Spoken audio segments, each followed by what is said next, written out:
tarde. Bom, a gente está aqui junto de novo, né? Para estudar mais uma mulher. Uma mulher que vai nos ensinar muitas coisas hoje. Inclusive o próprio contexto onde ela está situada vai nos ensinar coisas também. E eu queria começar lendo um versículo que ao final de tudo vocês vão se lembrar dele, tá? João 1,12. Mas a todos quantos o receberam, deu-lhes o poder de serem feitos filhos de Deus, a saber, aos que creem no seu nome. Tá? A hora que a gente terminar, esse versículo vai fechar, fazendo todo sentido para nós, né? Vamos orar para a gente começar então? Pai querido, muito obrigada, Senhor, por mais este momento que o Senhor nos prepara. Obrigada, Senhor, por tudo que o Senhor tem nos ensinado até aqui, tem nos ajudado, Senhor, e nós te louvamos e bendizemos.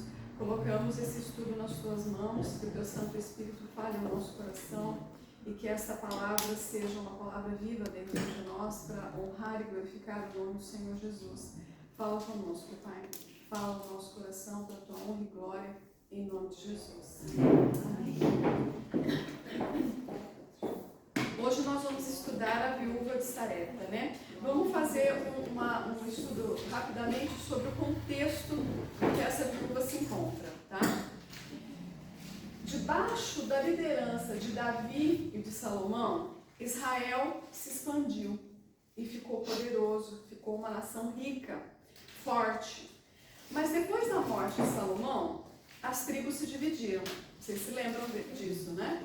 E aí nós temos Israel ao norte, Judá ao sul. E o povo do norte, logo nessa separação, já começou a dar as costas para o Senhor e a adorar outros deuses, tá? Adorar ídolos pagãos. Nossa história começou no estudo passado, durante esse período, através de um rei do norte chamado Acabe. Lembram dele? Né? E a nossa história então começa aí. Ele foi considerado um dos piores reis, um dos reis mais perversos, porque ele adorava esses ídolos pagãos. Tá? E ele se casou com uma princesa estrangeira, filha do rei Sidom. Quem lembra o nome dela? A rainha Jezabel, isso mesmo. Ele se casou com ela, ela foi uma rainha má, que serviu a Baal, que era um deus pagão, né? Ela protegia os profetas desse deus e ela reforçou a adoração a esses deuses em todo Israel. Israel, né? A tribo do norte. Não só de Baal, como outras divindades, como nós vimos também no estudo passado, né? E essa adoração a esse culto, a essas divindades, causou a rejeição do Deus soberano, do Deus todo-poderoso. Uma rejeição que nós vamos ver que não foram sobre todas as pessoas. E a gente vai ver hoje que teve uma senhorinha ali que não foi rejeitada. Tá? Baal significa proprietário. E ele era um Deus considerado o Deus das tempestades, conhecido como aquele que fazia trovejar, que fazia chover. Importante vocês se lembrarem disso, tá? Porque o nosso Deus é demais. Ele enviou Elias para profetizar contra Acabe, como nós vemos em 1 Reis 17:1. Então Elias disse a Acabe: vive o Senhor Deus de Israel, perante cuja face estou, que nestes anos nem orvalho, nem chuva haverá, senão segundo a minha palavra. Ou seja, pela influência de Jezabel, Israel estava adorando a um Deus que fazia trovejar, que fazia chover. Mas diante da palavra do Deus Altíssimo, nem orvalho, nem chuva cairia sobre aquela terra, até que aquele mesmo profeta dissesse o contrário. Nosso Deus tem um bom senso de humor, não é verdade? Porque ele trouxe anos de seca num lugar onde eles idolatravam o Deus da chuva. Mas Acabe e Jezabel não acharam graça nenhuma disso.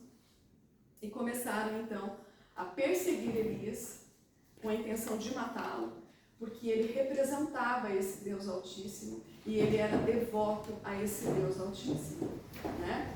E então nós vemos Elias obedecendo e seguindo as instruções de Deus, saindo do palácio, indo para o esconderijo perto do ribeiro de Querite, onde Deus cuidou do profeta, né, através dos corvos, com pães e carne, de manhã e à tarde.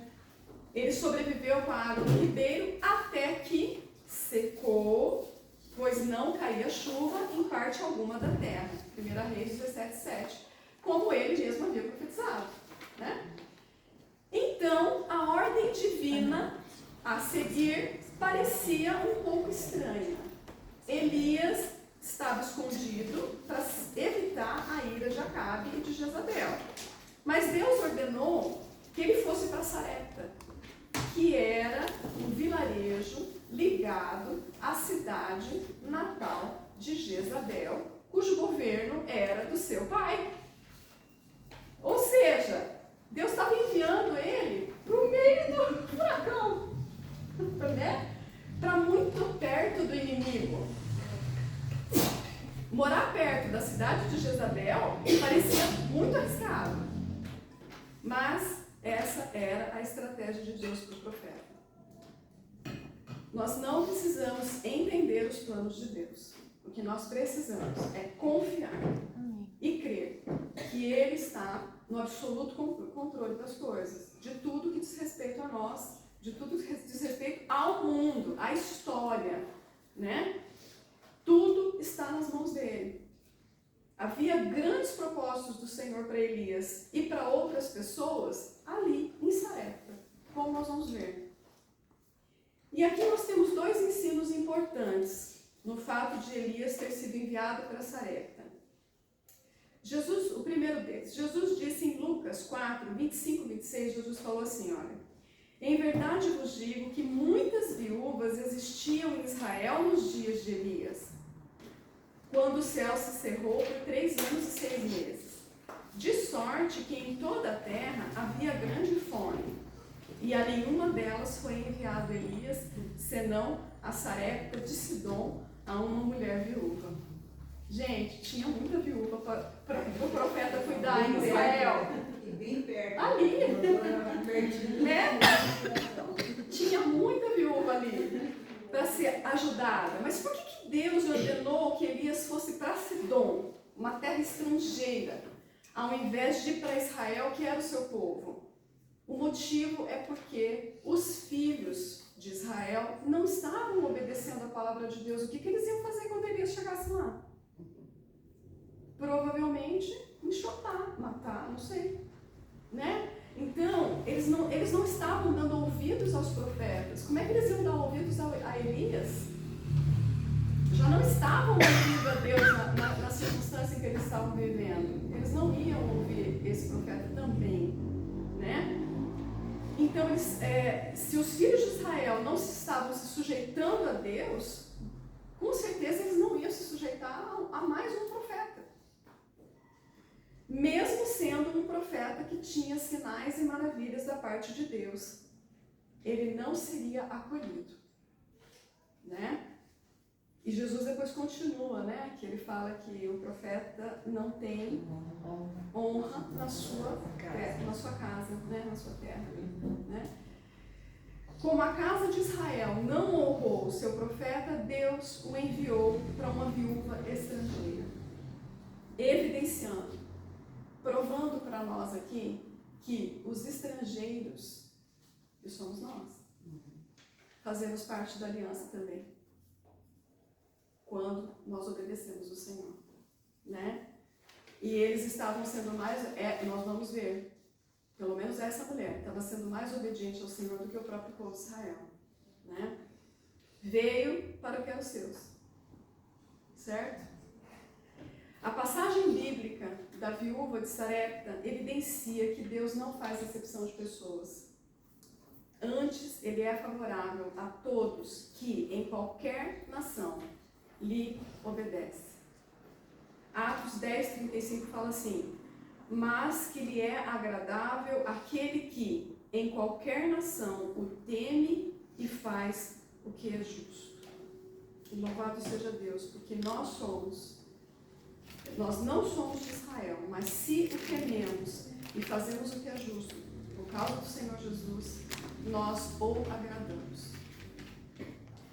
O segundo ponto importante aqui, a viúva de Sarepta era de Sidom, da mesma terra idólatra de Jezabel, mas ela agiu de uma forma totalmente diferente perante o profeta do que Jezabel.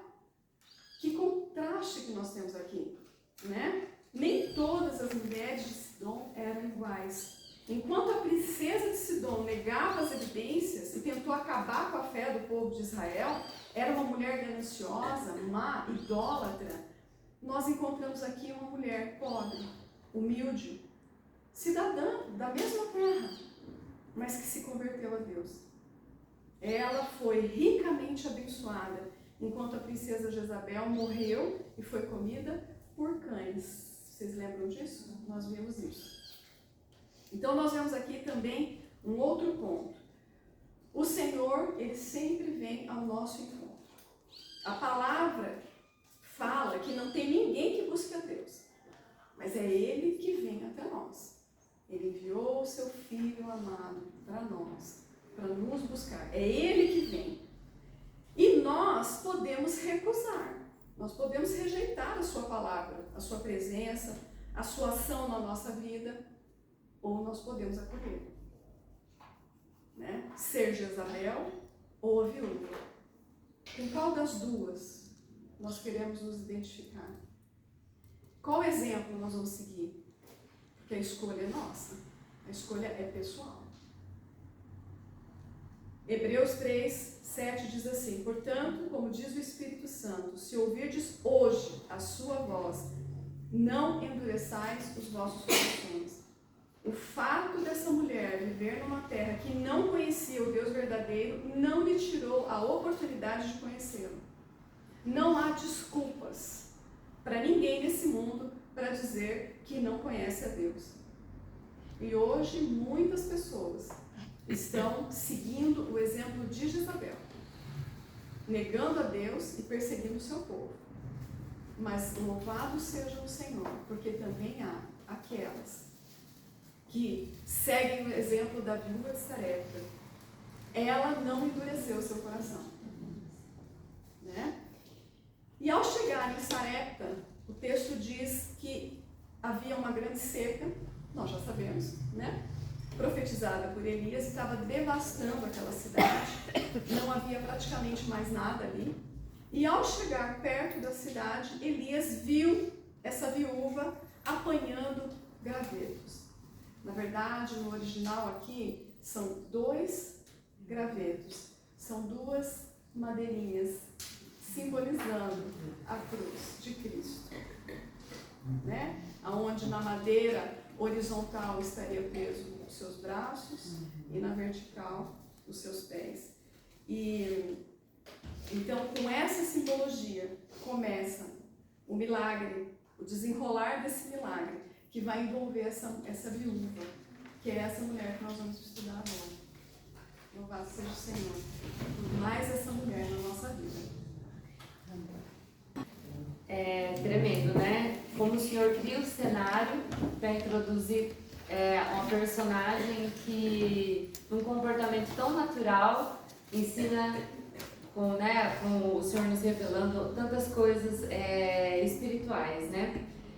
E como a Elô falou, foram mais de 3 anos de seca, que até o próprio Elias teve que ser sustentado por corvos, né? Então, assim, uma coisa do outro mundo mesmo, né? E o contexto dessa viúva era muito desesperador, tanto que o nome dela nem é mencionado, e ela é chamada só de viúva, para expressar bem, enfatizar a situação de vulnerabilidade dela. Então, estava numa situação que a terra tava todo mundo morrendo de fome, e ela, para piorar, era viúva, né? Não tinha nada nem ninguém. E além do mais, parece que ela tinha, que esse filho que aparece na história, ele era pequeno, porque ela estava colhendo os gravetinhos sem a ajuda dele, ou ele estava procurando algum outro lugar, mas a situação ali é que ela estava totalmente sozinha, né? E essa viúva nos ensina muita coisa na atitude dela. Em primeiro lugar, ela foi, e agora se vocês quiserem ir anotando para pôr na ilustração, vai ter algumas coisas a respeito dela, né? A primeira, esforçada, porque ela fez a parte dela, ela saiu para pegar os gravetos, para fazer o que ela achava que seria a última refeição. Então, assim, para que ela se deu o trabalho? Ela achava que ela ia morrer mesmo, podia morrer sem ter que catar os gravetos, mas ela foi. E isso a fez se encontrar com o profeta Elias e ter a vida dela mudada, não é? E isso não teria acontecido se ela tivesse ficado em casa, já chorando uma morte iminente. Então ela foi fiel até o último, foi fiel no pouco, literalmente, né? E nesse encontro, Elias pede água para ela. Pedir água no meio de uma situação seca, gente. Ela foi generosa e altruísta.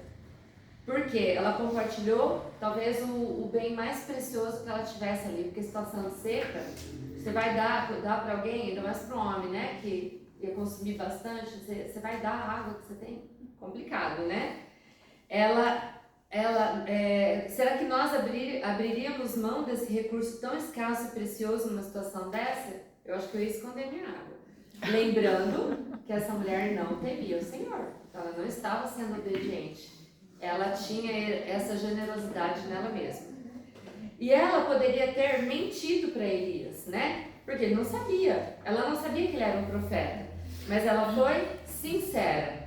Não escondeu o pouco de recursos que tinha. Ele pediu, depois de ter pedido água, que o primeiro bolo, ou o pão, né, bolo ali, fosse para ele. E isso ia diminuir mais ainda o pouco que ela tinha. Então, o que ela tinha para dividir por 2, ela dividiu por 3 agora.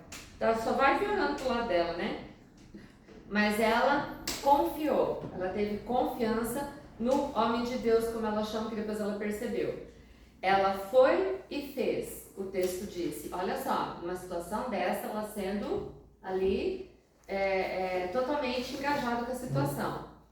Como resultado dessa obediência, ela comeu por muitos dias. Então, assim, ela teve a ação dela já trouxe a bênção, né, da mão do Senhor para ela quase que imediatamente. E que forma tremenda de conhecer um Deus todo-poderoso que sustenta seus filhos no meio do nada, né? No meio do nada. Só que a história dessa viúva dá uma virada e o seu filho adoece e morre. E a essas alturas, Elias está morando num quartinho na casa dela para se esconder da Jezabel, que a gente sabe que foi onde toda essa história começou. E a reação imediata dela, foi quando o filho morre, foi correr para esse homem de Deus e perguntar por que ele tinha vindo até ela então, se era para puni-la por algum pecado que ela havia cometido. E ela não fazia ideia de que o Deus de Elias permitiu isso acontecer para se revelar a ela pessoalmente, né? Então ela passou por uma prova de fé. No versículo 9 do texto da viúva, Deus fala ali para Elias: ordenei ali a uma mulher viúva que te sustente. Ou seja, ela fazia parte do plano de Deus muito antes de Elias chegar na vida dela. Quando o Senhor comunicou para Elias, ele já tinha dado ordem para ela lá, né? Já tinha determinado as coisas.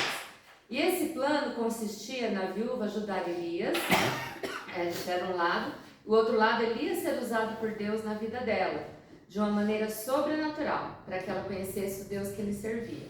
Mas esse plano também incluía essa viúva ser testada essas 2 vezes que nós sabemos.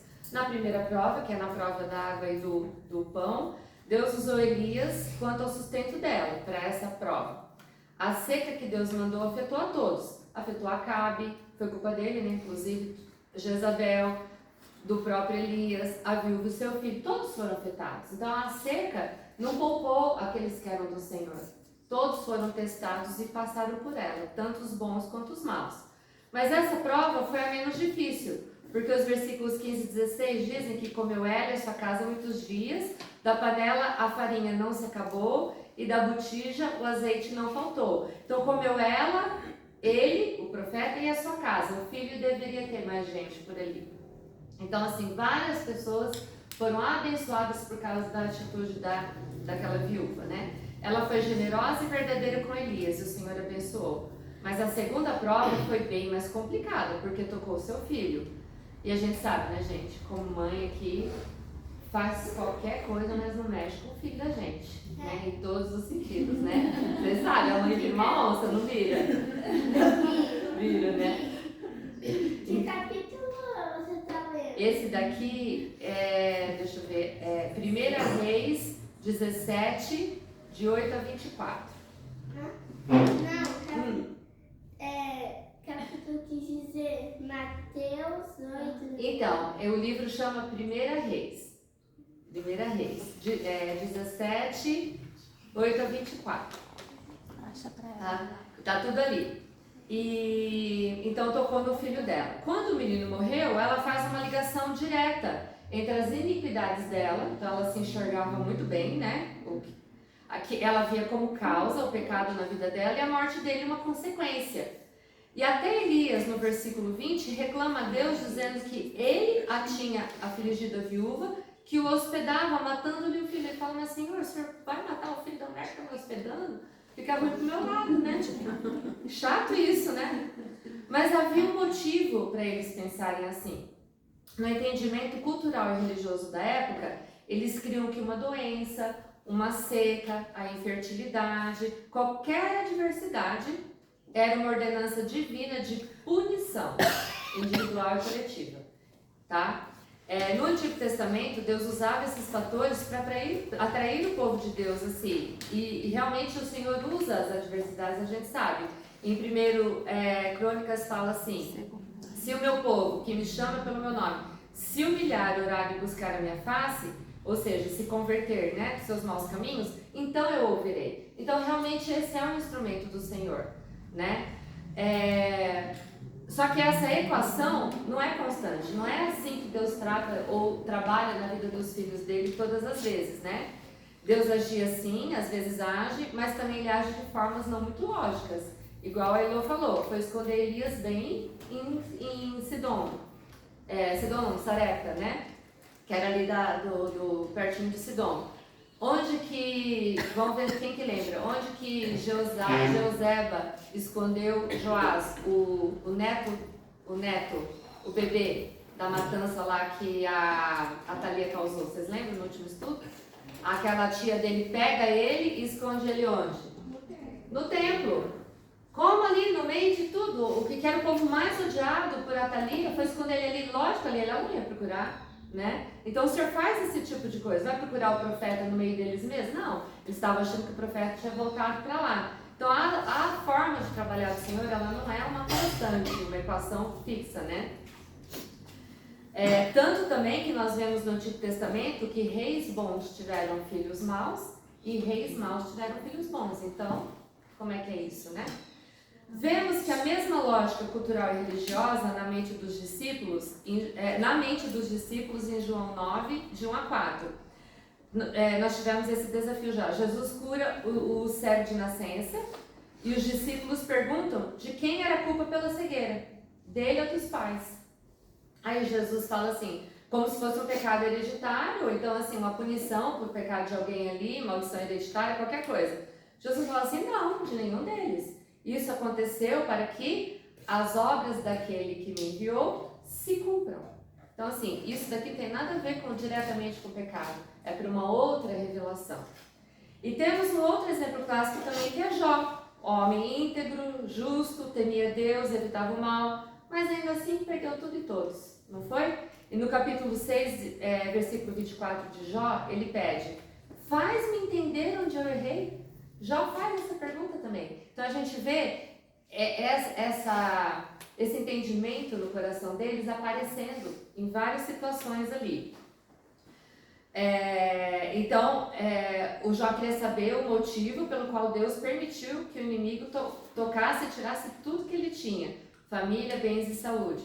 Jó, assim como Elias, também desejou a morte, né? Porque ficou numa situação horrível, de tão grande que foi a provação. O apóstolo Paulo também sofreu muito pelo reino. Jesus, sendo Deus, também sofreu, como Hebreus 5,18 diz. Ainda que era filho, aprendeu a obediência. Jesus era filho de Deus e teve que aprender a obediência. E nós, então? Muito mais, né? E ele aprendeu a obediência como? Por aquilo que padeceu. Muito sério, né, gente? Faz a gente pensar, né? Vemos, então, que há uma obra de sofrimento envolvida nas vidas dos filhos de Deus. João 16,33 diz que teremos aflições nessa vida. Nós todos conhecemos esse versículo. Mas qual é o objetivo de ter aflição nessa vida? Por que o Senhor permite Paulo, Jó, Elias, a viúva e tantos outros, né, passarem pelo que o próprio Jesus passaram pelo que passou, né? 1 Pedro 4,13 responde: contudo, alegrai-vos por serdes participantes dos sofrimentos de Cristo. Cristo, logicamente, o sofrimento dele foi muito maior que todos, porque foi uma morte em si horrível e todo o pecado da humanidade em cima dele. Mas nós somos, até um certo ponto, participantes do sofrimento dele. Com que objetivo? Para que também vos alegreis e exultais. Então a gente vai sofrer para se alegrar e exultar. Olha lá o desafio. Porque há uma revelação da sua glória. O sofrimento, se a gente tiver o coração correto, ele vai gerar a revelação da glória de Deus na nossa vida. Então nós somos participantes com Cristo. Que honra! Nossos sofrimentos são dele e os dele são nossos. E quanto amor e cuidado, né? Que parceria abençoada, né? A gente passar por ele e ele passar por nós, né?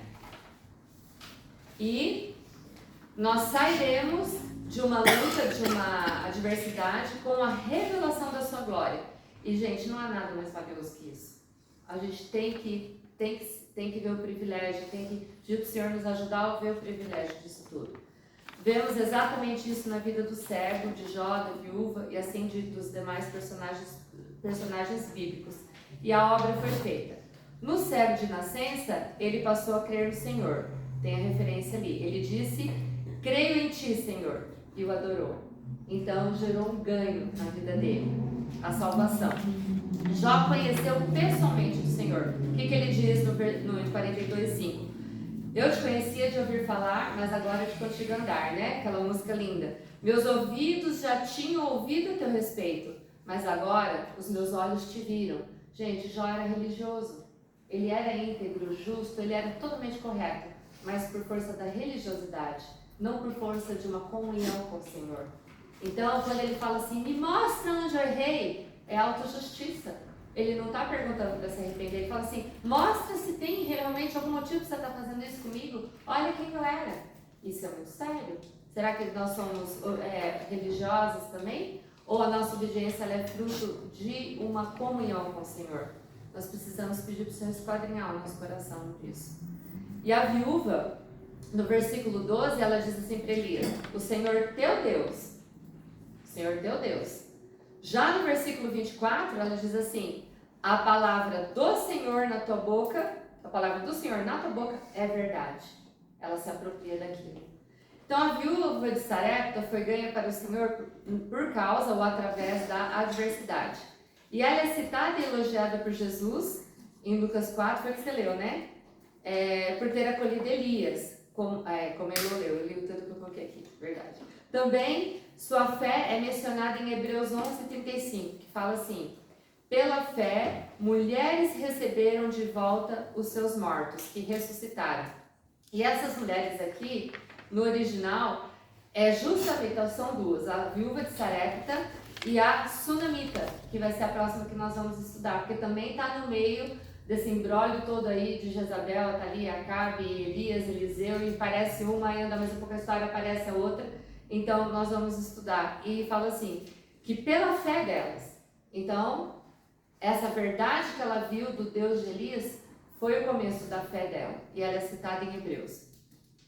E o que une essas duas mulheres, tanto a viúva que nós estamos vendo hoje, a Sunamita, do próximo estudo, se o Senhor permitir, é a fé. No capítulo anterior de Hebreus, que faz essa citação dessas duas, nós temos um grande encorajamento para perseverarmos. Fala assim: depois de seres iluminados, suportastes grande combate de aflições, mas tendes nos céus uma possessão melhor e permanente. Então, aquilo que a gente perde numa adversidade, ela vai ser nos dada de volta, porque o Senhor Deus, Ele não só nos salva, mas Ele tem a recompensa e o galardão reservado para nós, numa possessão melhor e permanente, porque tudo aqui passa, não passa? Tudo aqui vai acabar. A gente não vai levar nada daqui, mas o que está lá vai ser eterno, o que está nos esperando vai ser eterno. Mas para isso, necessitais de paciência, para que, depois de havermos feito a vontade do Senhor, ou seja, enfrentada essa adversidade, possais alcançar a promessa. Ele fala, mas o justo viverá pela fé. Então, é a nossa fé que vai nos sustentar, é a nossa fé que vai nos fazer atravessar, e é pela nossa fé que o Senhor vai nos dar esse galardão melhor e permanente. E outro grande encorajamento está nas bem-aventuranças. E eu dei uma para várias meninas aí, para cada das meninas, e eu vou falando e quem tiver com o papelzinho vai ler, tá bom? Vamos ler Mateus 5, versículo 3. Quem está com 5, 3? Bem-aventurados os pobres de espírito, porque deles é o reino dos céus. Os pobres de espíritos têm o reino do céu. 5, 4. Bem-aventurados os que choram, pois serão consolados. Amém. O 5. Bem-aventurados os humildes, pois eles receberão a terra por Deus. Essa viúva foi humilde, não foi, gente? Né? Recebeu a terra por herança. O 6. Bem-aventurados os que têm fome e sede de justiça, pois serão satisfeitos. E serão satisfeitos de uma forma eterna, né? De uma coisa que nunca mais vai dar insatisfação. O 7. Bem-aventurados os misericordiosos, pois obterão misericórdia. Amém. O 9. 8, desculpa. Bem-aventurados os puros de coração, pois verão a Deus. Amém. 9. Bem-aventurados os pacificadores, pois serão chamados filhos de Deus. O 10. Bem-aventurados os perseguidos por causa da justiça, pois deles é o reino dos céus. 11. Bem-aventurados serão vocês quando por minha causa os insultarem, os perseguirem e Levantarem calúnias contra vocês. Isso. Fala de perseguição aqui. E bem-aventurados quem passar por tudo isso, por quê? Vai receber o quê no 12? Alegrem-se e regozijem-se, porque grande é a sua recompensa nos céus. Porque grande é a sua recompensa nos céus. E depois ele termina dizendo assim, a bem-aventurança. Pois da mesma forma que perseguiram os profetas que viveram antes de vocês, ou melhor, pois da mesma forma perseguiram os profetas que viveram antes de vocês. Então nós não somos as primeiras nem as últimas que passam por algumas dessas coisas que foram lidas, né? E para todas elas existe uma recompensa. Então a nossa fé tem que ser a âncora, a rocha da nossa atitude, para a gente conseguir vencer, né? E nós não precisamos ficar abatidas com medo da luta ou da aflição, né? Porque vamos lembrar da exortação que a Claire nos fez no último estudo, que nós seguimos na força do Senhor e não na nossa, né? Quando a gente estava falando de tudo que Jezabel e a Thalia fez e o que todos sofreram, ela falou assim, pode ser coisas difíceis para a gente ouvir, principalmente as menores, mas a gente não passa sozinho. Amém, né? Amém. Realmente a nossa luta é do Senhor e os sofrimentos dele são nossos mesmo, né? E 1 Coríntios 10, 13 diz assim, não vos sobreveio tentação ou provação, porque a palavra é a mesma para os dois, que não fosse humana, mas Deus é fiel e não permitirá que sejais tentados ou provados além das vossas forças, além das vossas capacidades. Pelo contrário, juntamente com a tentação, vos proverá livramento. Mas é o Senhor que provê o livramento. É para Ele que a gente tem que olhar. Lembra que a gente falou os olhos em nós, como isso é um problema? Quantos na palavra falharam porque os olhos se mantiveram em si mesmos? Nossos olhos têm que estar no Senhor. Dele vem o livramento para a nossa aprovação. De sorte que a possais suportar. Então a gente vai conseguir suportar aquilo que o Senhor vai nos permitir com a nossa fé que Ele nos dá, é dom dele, e com nossos olhos nele. E a fidelidade dele é a fonte da nossa fé, que é um dom de Deus, né? Só precisamos pedir que ele aumente no nosso coração, como está em Lucas, e que ele seja o nosso fundamento, como está em Hebreus, a nossa vitória contra o mundo, como está em 1 João, e acima de tudo, algo em nós que o agrade, como está em Hebreus 11 também, que a nossa fé nos sustente nas adversidades e nos leve a conhecê-lo mais profundamente no meio delas, e assim os nossos nomes constem no livro da vida, como da viúva constou na palavra, está aqui registrado para nós até hoje, né? Em mais de um lugar. E todas juntas nós receberemos essa recompensa no céu. Amém. Amém.